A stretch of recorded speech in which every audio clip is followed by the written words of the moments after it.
Elephant walks are probably the greatest hamstring opening exercise I've done in the entire duration of me doing fitness. So it's pretty simple. Here's how we set up. We either have a box. If you don't have any equipment, you can use the floor. You can even use your own legs or placing your hands on your shins, or just be kind of honest about where you're reaching out to get this done. Feet are about right underneath the hips. There's a tendency for folks to want to go too wide.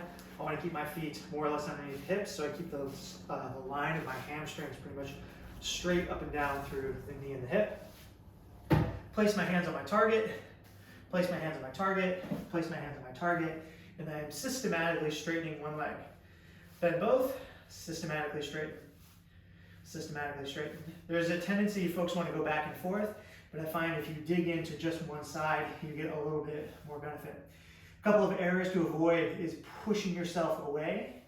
This is artificially creating space by me just turning open my hips, versus if I keep my hips totally stacked up, and whew, man, I can feel that quite a bit more.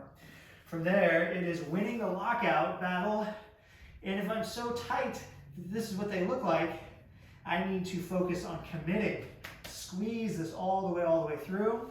I may need to go to a slightly higher target, that's totally fine. Squeeze all the way through, and then get yourself just a good 1 second hold, 1 second hold, until you get good at them. What I want to avoid is just kind of like pulsing through non-specifically. You won't get the benefits there. So set up a target that makes sense.